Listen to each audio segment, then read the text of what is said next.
Greetings, everyone. Welcome to Inner Light Ministries, our weekly offering. So glad to have you with us. I'm Rev D, Reverend Deborah Johnson. Let's just take a breath, huh? Yes, life is in session. It's in session. We're going to be talking today about the different ways that life shows up as actually our answered prayer in ways that just seem too incredible. In fact, the title of my talk is You Got to Be Kidding, God. Like for real, for real. I'm sure you all have had some of those moments. We're so glad to be here with you. Just want to remind you about Inner Light, why we exist, and if any of this is resonating with you, know you are in the right place at the right time. You'll see it as it comes on your screen, our Inner Light purpose. Inner Light is an open, diverse, inclusive community of individuals and organizations dedicated to spiritual transformation. We provide tools for activating higher possibilities by applying universal spiritual principles to all circumstances. Our aim is personal and global healing through the omni-faith energy of love and the revealing of our own inner light. Promoting life's sacred interconnectedness, we embody spiritual oneness, appreciate individualized expressions, and honor all paths that lead to spiritual truth, justice, and ecological regeneration. Yes. You don't have to be religious to be a part of this spiritual community. And there are some of you who are profoundly religious. We are both non religious and interfaith, all at the same time, because we have a wide umbrella. However, it is that you come to this thing called life, whatever is your understanding, we respect it. We don't all have to language things in the exact same way. A rose is still a rose by any name. We go by the universal spiritual principles, those things that cut across culture and history, time, tradition, that are even transcendent of religion. So I give you full permission here to translate whatever it is that I'm saying into a language that you understand, rather than just dismiss it because it's not being characterized in ways that may be as familiar to you. I invite you to go into curiosity. Just go into curiosity and say, well, what if this were true? Or have there been any experiences or things in my life that actually corroborate this? The more we're able to come at things from different angles and different directions, the more it solidifies within us. And I personally think that it makes our faith stronger, not weaker, when we're able to see through many different lenses.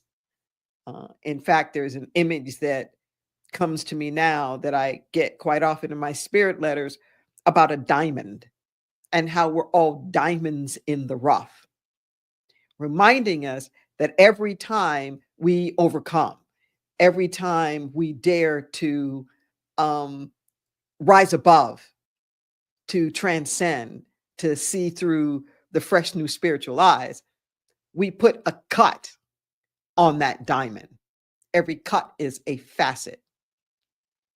So when you're able to look at it from this direction, and then this direction, and then this direction, like that direction, cut, like cuts on all these sides of your diamond, saying that the diamonds that shine the brightest are the ones with the most cuts on them. The diamonds that shine the brightest are the ones that have the most cuts on them, the most facets. They let the light in. Let the light in. Let the cuts be for gladness. And when you get all those cuts, it becomes like a prism. Okay. Then the colors of the rainbow are able to shine through it. Well, such as it is with us. Such as is with us. That we are here becoming, we're already diamonds. You don't become a diamond. We just allow the light to come in so you can see the beautiful colors. That's what we're inviting you to do. You're already perfect, whole, and complete. You're already that. Okay. Let's just all shine a little bit brighter.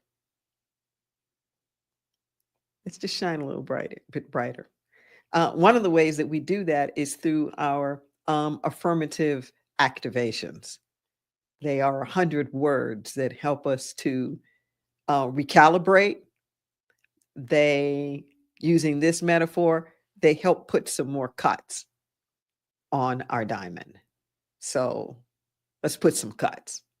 If you're able to, I invite you to say the affirmations with me as they appear on your screen. I open to the great mystery of life forever unfolding. I listen to the voice within that guides and directs my steps. I trust divine navigation through waters I cannot chart. When God's plans for my life seem too big for me, I grow into the shoes.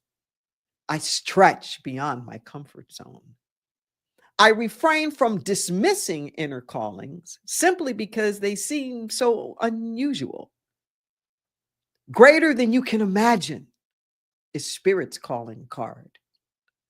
If you're willing to be anything, then you can be everything, even if it is not the something you thought you wanted to be. That sink in. That last quote, if you're willing to be anything, then you can be everything, even if it's not the something you thought you wanted to be. That's a quote from the first volume of Letters from the Infinite, the Sacred Yes, first volume, My Spirit Letters, that are published. So just notice here. Just notice, is there something that is calling out to you?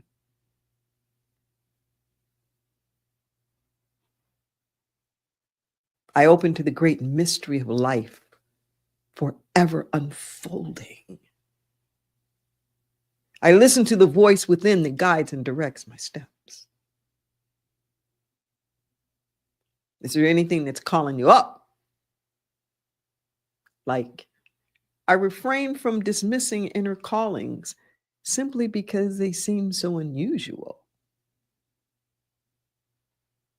Or when God's plans for my life seem too big for me, I grow into the shoes. Just notice. And I invite you to come back. You will find the affirmations on our website.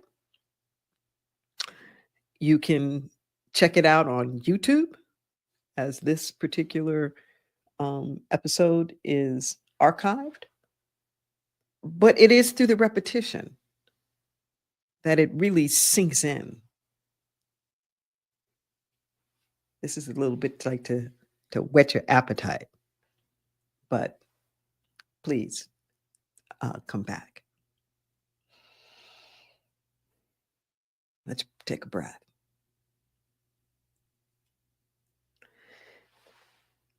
We're going to turn now to an offering from some of my friends and colleagues, the wonderful married couple that go by the name Oh My Life God, Melissa Felipe and Z Egloff, joined by some other friends that you will also see on the video.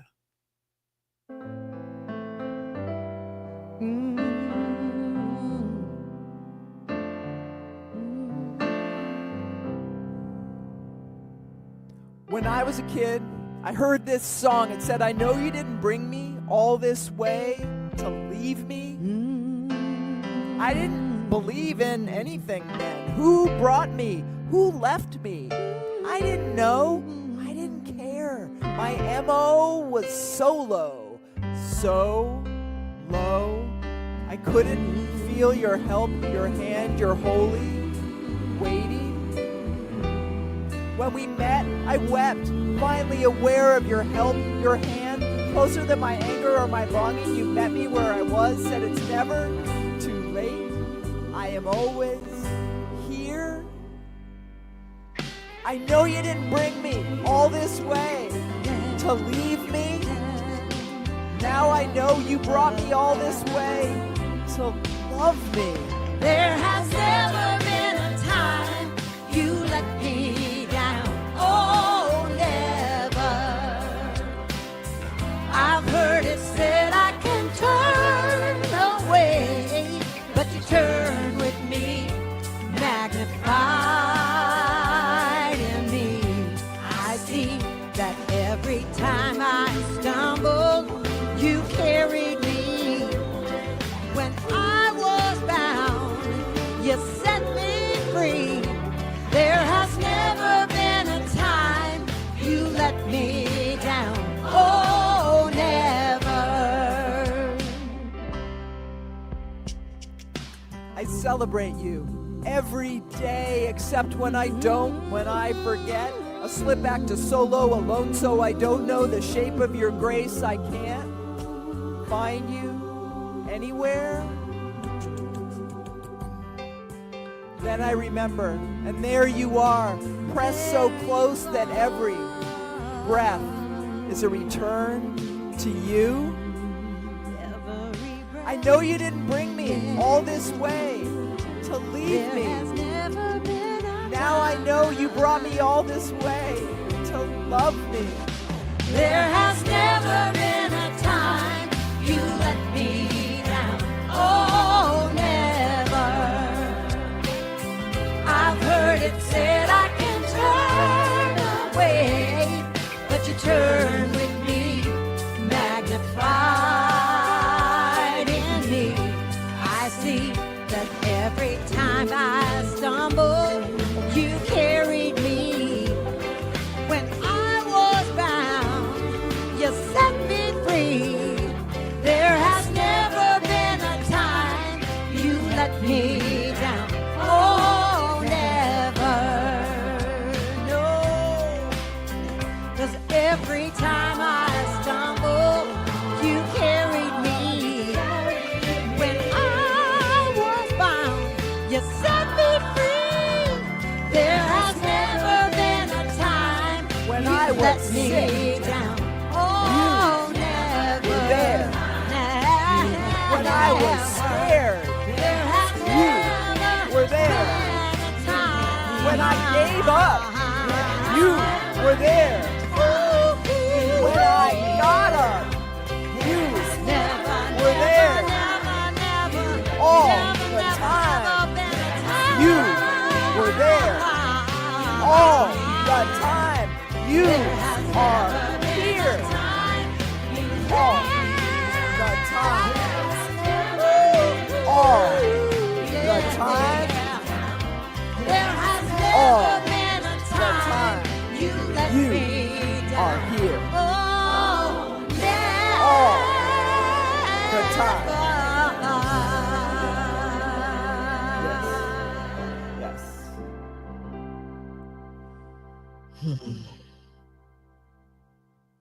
Oh, yeah. Breathe that in.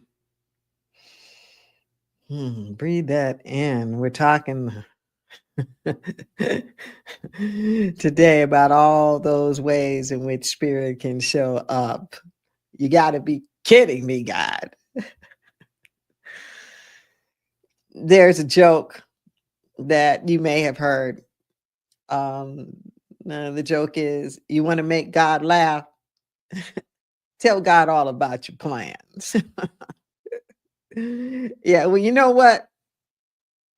I have found that the converse of that is also true. You want to make us laugh? Listen to God's plans for us. Yeah, yeah, that's definitely a two-way street. You know, most of the time we're thinking of God's plans in the ways of like the wonderful ways that our prayers are answered and answered in ways that just seem absolutely miraculous. And we're so grateful and we're so thankful. And we want to rejoice. We want to tell everybody. And we feel so lucky and we feel so blessed because God has pulled through for us in ways that were even bigger and greater and grander than anything that we could possibly imagine. Okay. That's how we feel when we resonate with and when we accept and perceive in our mind that that thing that is unfolding before us is actually good and for our good. There are, however, those moments when it doesn't feel so good. It's not quite funny yet. There are those moments when we're just absolutely incredulous at what is going on. However, deep in our soul and our bones, we cannot deny that this is something that has been divinely designed.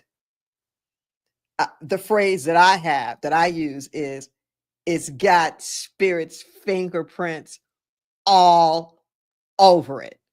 It has Spirit's fingerprints all over it. And I really just have to burst out and laugh when I think about all the things that have to happen. Okay, let's just take an example.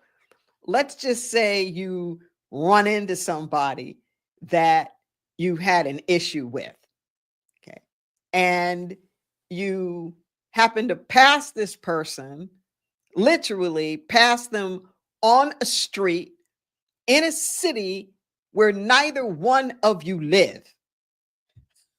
Okay, this exact like moment of synchronicity where your paths are crossing each other. And I have to think to myself at those moments, what is the likelihood of that being as random as an event as it seems? Okay. A lot of times what we call coincidence, serendipity. When God is doing a new thing and there's a healing going on, and we can sense we're being pushed or stretched in some kind of way, we know that Spirit has a hand in it. We may not always be happy with it because a lot of times the healings, a lot of times the opportunities comes in ways that we don't want, we don't expect. Maybe you're having a hard time in the family. There's some circumstance that's going on. You're having a hard time in your relationship, your marriage. You're having a hard time with your teenager. Then all of a sudden, your mama, your sister, some family member that you don't even get along with that well, just shows up, or circumstances have it, they've got a fire in their house or they lost their job, something where they got to come and stay with you a little while. And you're thinking to yourself, really? Really? Now, out of all the times in the universe, no, I can't have you here now. I got too much on my plate. You bring too much chaos and confusion. We're already fighting up in here. I don't want to fight with you too. Okay. There's all this resistance And we can even get into that victimization mode when God's trying to bless us. Like, why would the universe do this to me now? And yet there's something, there's just like this little bitty something on the inside that's going, this isn't a little coinky dinky. This isn't a little coincidence. The timing of this is just like way too suspicious. Well, as you settle in, you grow to realize that part of the problem that you're having with your partner, your spouse, has to do with some unfinished family business.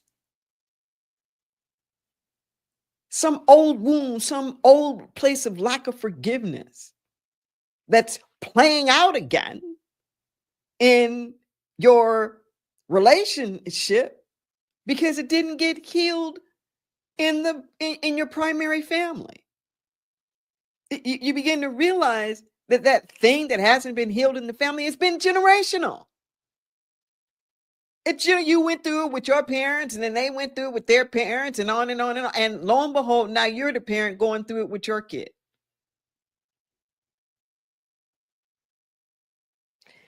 But lo and behold, God sends you an opportunity to heal that. Just at the time that it seems inconvenient, just at the time when it feels like you don't even want to do that. But there it is. There it is.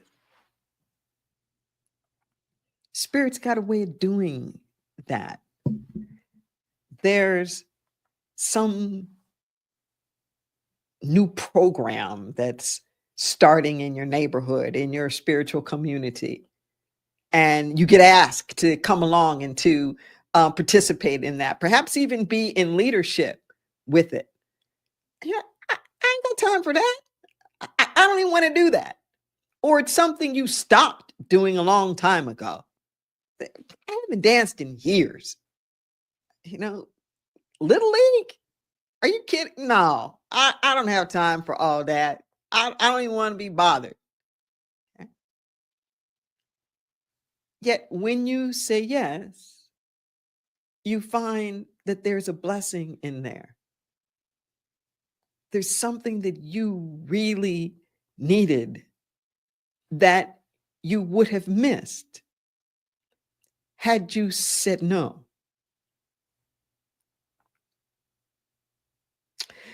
Sometimes it can feel like the shoes are just way too big. And they are. But here's what happens. You grow into them along the journey.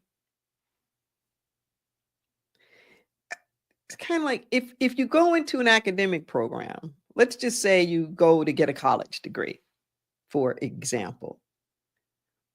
When you start off, it may feel daunting.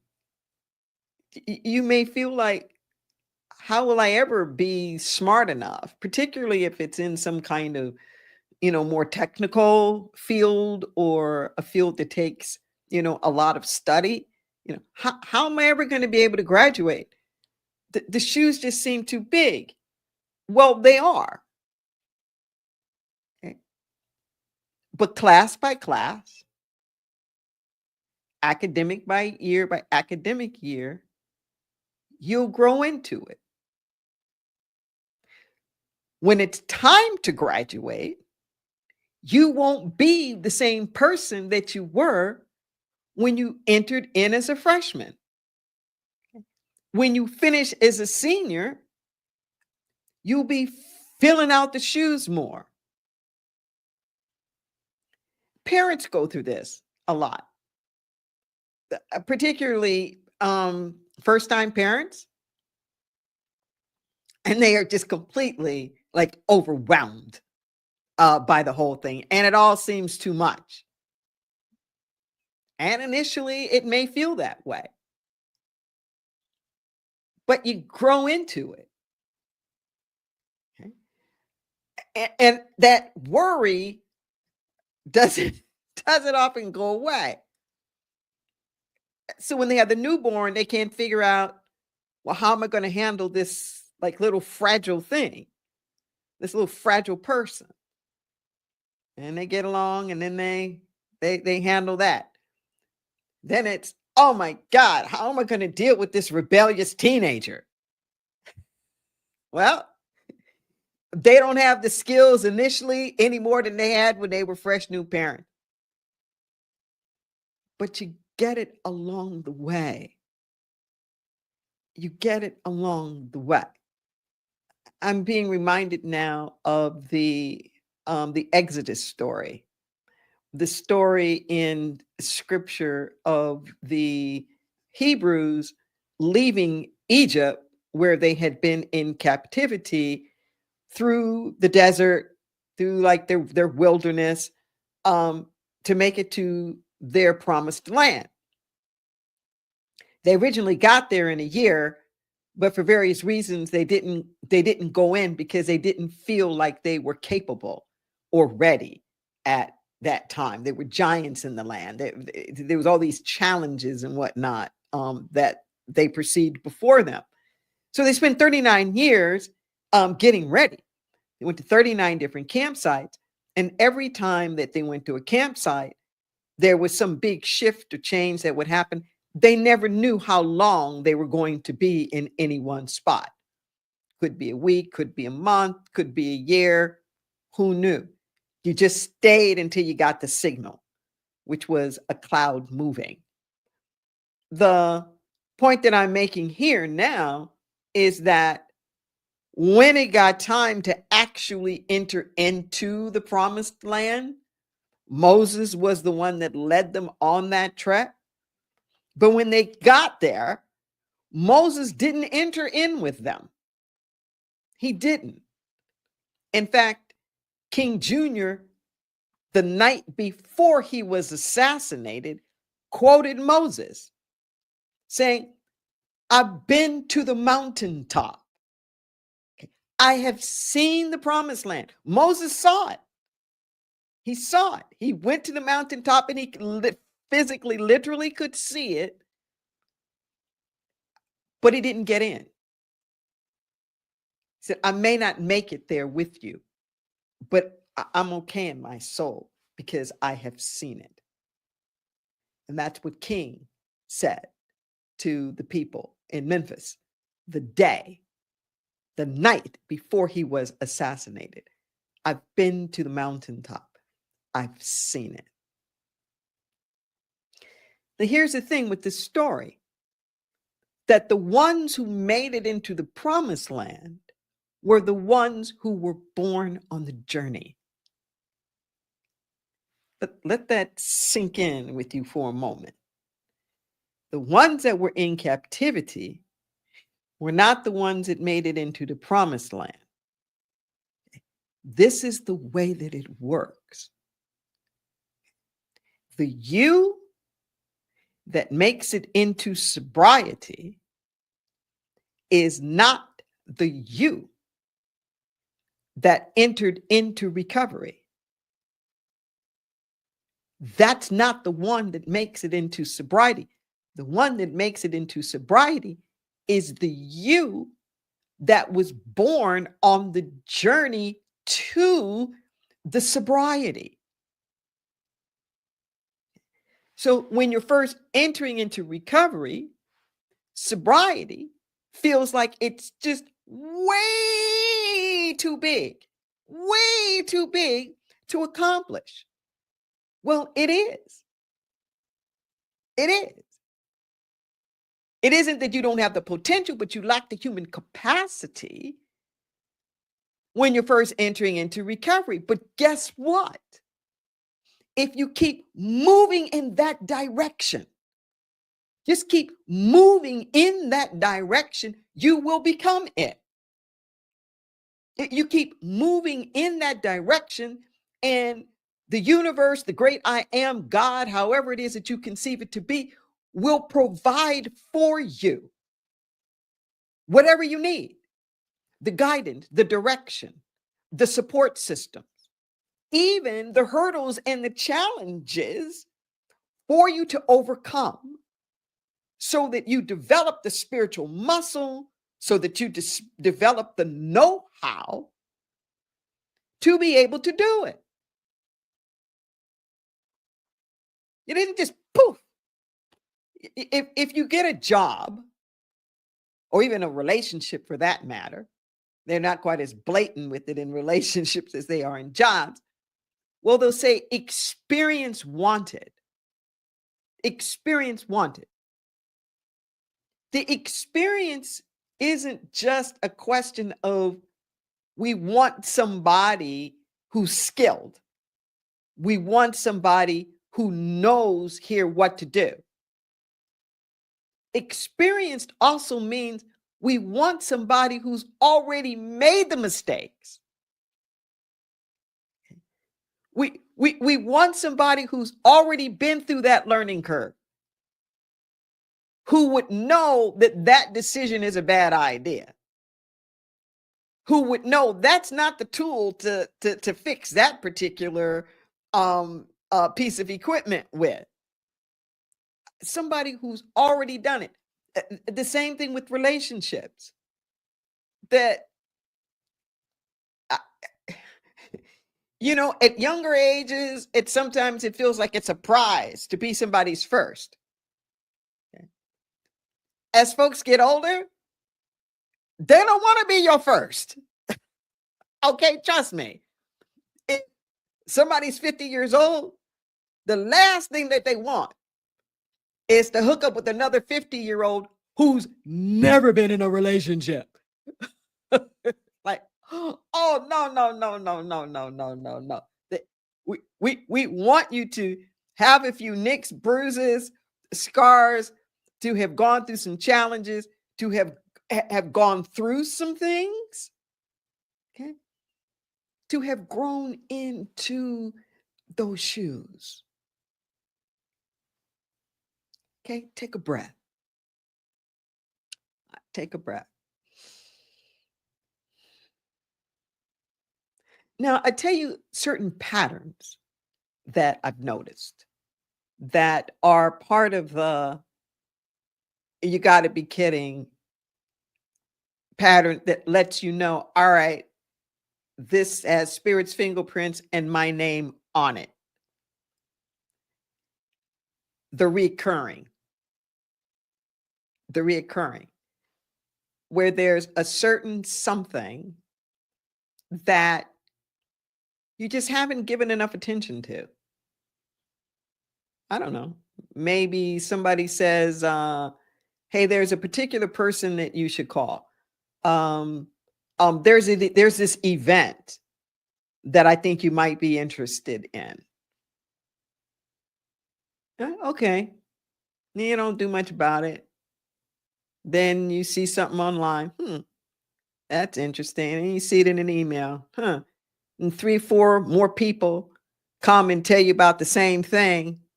And, about the 4th or 5th time it comes across your awareness, you suddenly go, oh,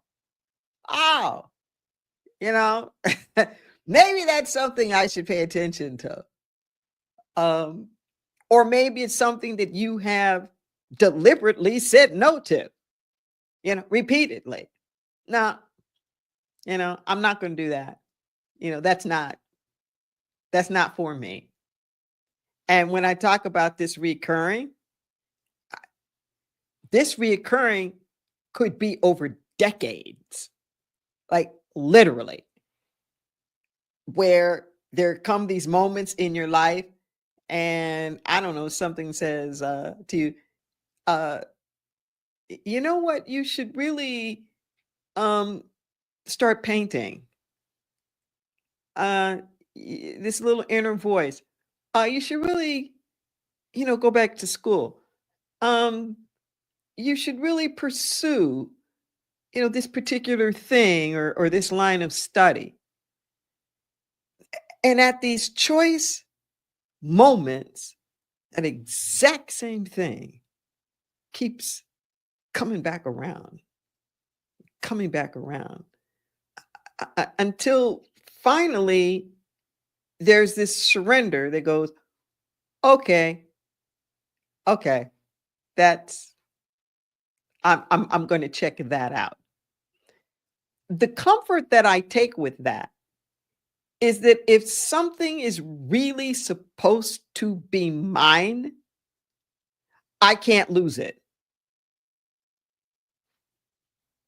I can't lose it. Okay. Because it'll keep coming back around. Even if it recycles through some other people or other circumstances first, it's gonna come back. It's gonna come back around. So that's one of the patterns that happens there. It seems too big, I grow into it. Another pattern is how it keeps coming back. How it keeps coming back. This last pattern that I'll talk about is how completely nuts and crazy the whole thing sounds. Just really? Really? I remember I was at a Silomar, which is this beautiful, beautiful campgrounds on the Central Coast, not too far from the Santa Cruz area. It's in the Monterey Bay area. And a colleague of mine, Reverend David Alexander, said that he was convening something that was going to be happening in just a couple of weeks. It's going to be in Atlanta. You know, normally I don't like to travel that spur of the moment. But he started talking to me about what was going on and how he was doing this convening of this cross section of religious leaders. It was going to be a very small group, but he was bringing in New Thought folks, which is what he and I are. In fact, we serve on the leadership council now of the Association of Global New Thought. We weren't on that then, but we are now. He was convening them, Pentecostal ministers, and that spurred my curiosity like right there. And this is probably like 2007, 6, 7, something like that. And he said that that Louis Farrakhan, if he wasn't able to come from the Black Muslims, the Nation of Islam, if he wasn't able to come, was going to send like a video message. These rabbis were going to be there. And I think he even said like these priests. Now, I had facilitated a lot of think tanks for huge foundations like the Ford Foundation and I just love like that kind of work. But I'm typically the facilitator. I'm not the one in it that's making the decisions and all of that. It takes a lot to facilitate those, by the way. But I thought, you know what? It's like, I want to go. Something just said, yes, go.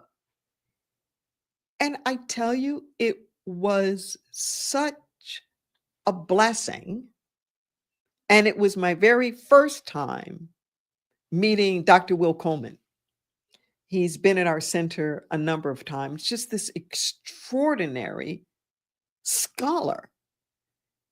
These folks that I met, Reverend Carlton Pearson, who recently passed away. Just like this network of connections that I met then. But it was how unusual that configuration and that constellation was that piqued my curiosity. It piqued it. Said, it's going to be inconvenient, but I really think I need to do this. There was something in it I really think that I need to do. And I know I have shared this one story, numerous times, but it just was so peak because it was so crazy. It was the one time I actually looked up at the sky and said to God, "What are you smoking?" Because it seemed that out there when I first got the invitation to come into male prisons to work. And the invitation came from a Muslim imam. And it's like I couldn't believe it. And when I first went there was a guy there who was asking us to come back because there was just 3 of us that went, Mary Simone, Valerie Joy, and me. And I never forget what he said to me. He said, "We want you to please come back, help us with our programming, and help teach us how to become better men."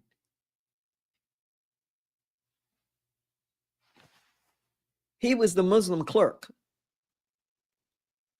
I thought, really? Really? I'm a woman, I'm a lesbian, I'm New Thought, and you want me to come back with my crew to help teach you how to be better men? And it was the most extraordinary experience of my life. Those 25 years that I've been spending doing that. There's this way where if you don't turn your back because you don't think you're capable, because it feels inconvenient or not something that you want to do, if you don't turn your back because it seems so way out of left field, if you just keep being present, just present with the mystery, with the paradoxes of life, the paradox, how seemingly opposite things can be true, like at the same time. If you understand that the universe is always stretching you and growing you, that the seed that clings to being a seed will never fulfill its great purpose in life. Like it said in the affirmations, that line from my book, The Sacred Yes, in your willingness to be anything. This is anything Spirit says, I'm asking you to be. In your willingness to be anything, you can be everything. Even if it's not the something you thought you wanted to be. Take a breath.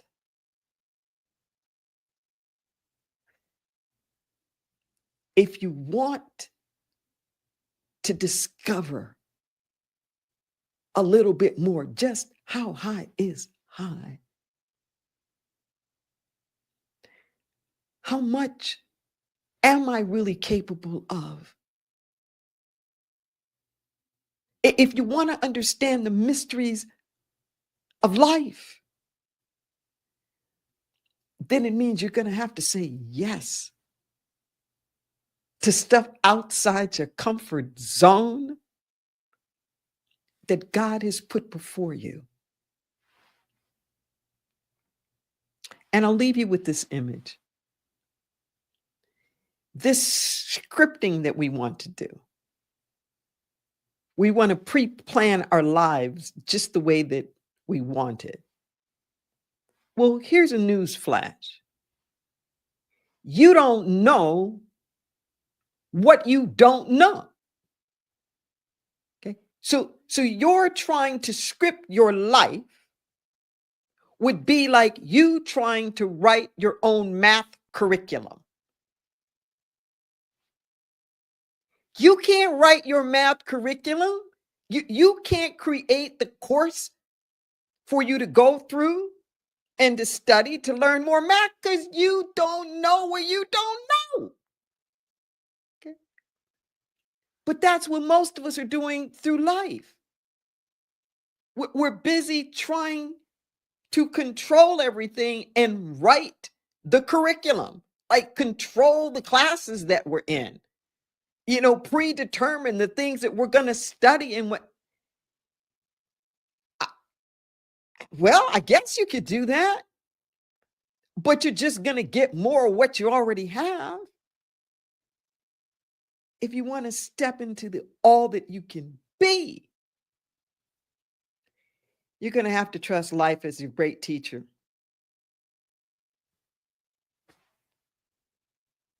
And let life write your curriculum, specifically tailored for you. Just saying. Let's take a breath. Let's take it to prayer.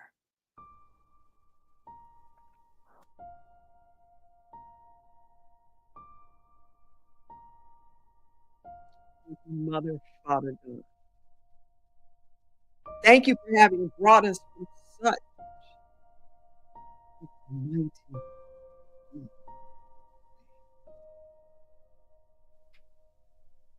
You are the Alpha and the Omega, the beginning and the end. The Redeemer. The great I am, transcendent of everyone and everything. The creator of all, that energetic force field from which everything comes. Which is why there is a oneness. We give thanks in this opportunity to be part of the I am. Thank you. Thank you for keeping watch over us, for guiding us, for directing us, for opening up doors of opportunity before we even knew that they were to knock on. Thank you for our individual and collective purpose. Knowing that you put us exactly where we need to be when we need to be there. Every day, our mantras, how can we serve this day? How can this day be more than just about our own little selves? Thank you for the manna from heaven, for the daily bread, the way that our needs are met every single day. Thank you. Thank you for lifting us up. Thank you for calling us out.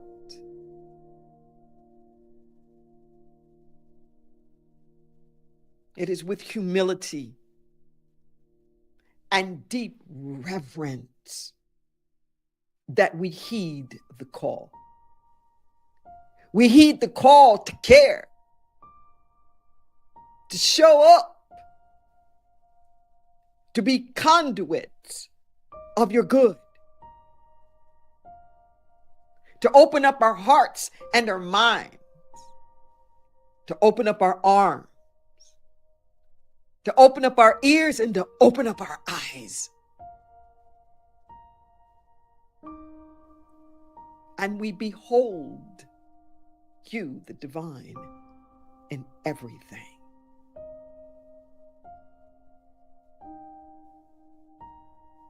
Thank you.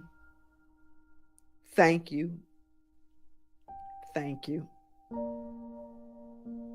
For those who are sloughing off the mortal coil and going into the next dimensions, we pry our little fingers off of you and wish you Godspeed. For those who are graduating and completing different courses of studies and things that you've been working on, we say congratulations, and every graduation is a commencement. Welcome to your new beginnings. We say thank you for divine order and right action everywhere. Physically, mentally, emotionally, spiritually, financially, politically. And on and on. It's good. We get out of the way. We allow it to be.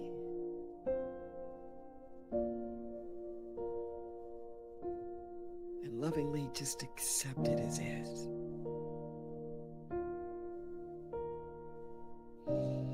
We breathe that in. We're praying community at Inner Light. We're praying community. Let us uplift you. We have practitioners, people who've studied for years to be able to hold that space, to know for you. Okay? Those times when you're thinking, oh, this is just crazy. They're going, no, this is how God works. God just doing what God do. And hold that space for you in the breakthroughs. You can reach us at 831-465-9090 at extension 254. You can send us an email. The number 4, the word prayer, at innerlightministries.com. And one of our prayer practitioners will get back to you. The praying starts immediately. Thank you for reaching out. We got you in prayer.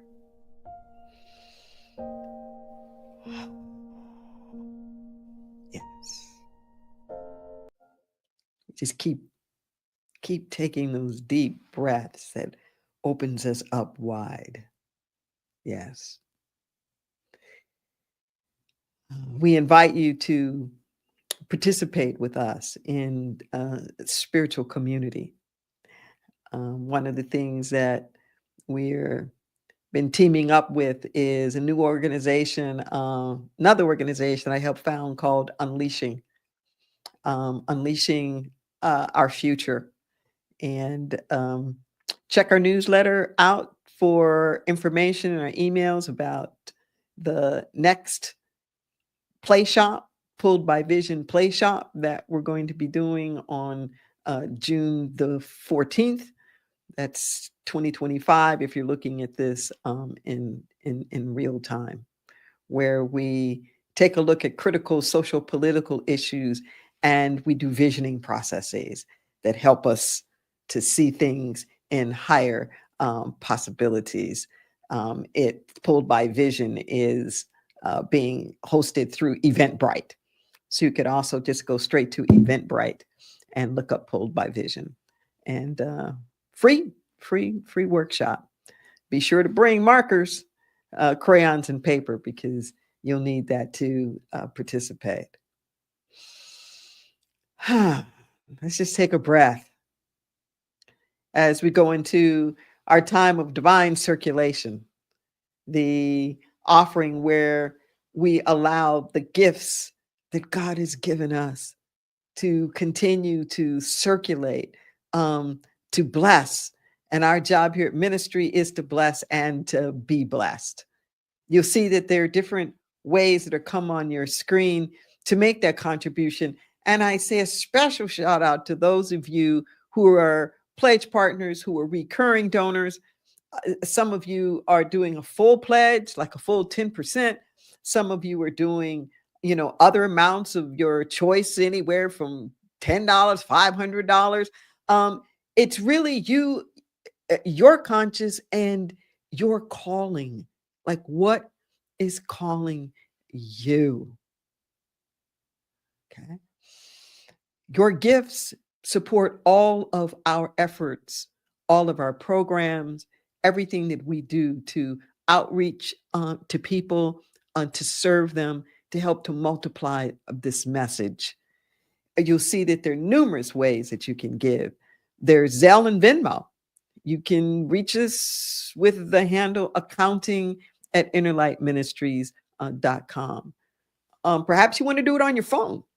There's a mobile app that you can use the text to give. Just call that number, 831-231-0065. You put in the amount that you want to give. Or if you want to use the QR code on your phone, just go to where it's the photo setting and don't push the actual photo, but put it close to the QR code there, and a link will pop up. And you just touch that on your phone and it'll take you right to the portal where you can use a credit card, you can use a debit card. You can also do recurring donation with that, as well as with the text to give. You're on our website. There's a donate button that's there. Cash App handle, $ Inner Light Ministries. But you can mail it in. P.O. Box 1029 in SoCal, California, 95073. No matter what your methodology is, know that it is the consciousness behind it that makes it such a blessing. Okay. It's the consciousness with which you give it. It's the consciousness with which we receive it. And know that your giving increases your givingness. It increases you as a portal to not only give more, but to receive more.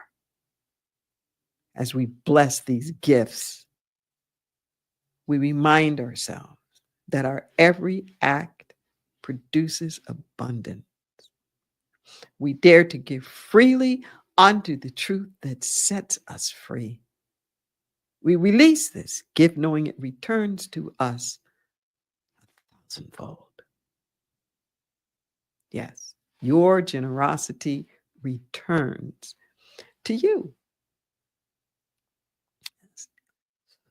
So we're so grateful and pleased that you have spent this time with us. Please follow us on social media, like our YouTube channel, subscribe to it so that you can have access to all of the previous content and get notifications when new things are appearing.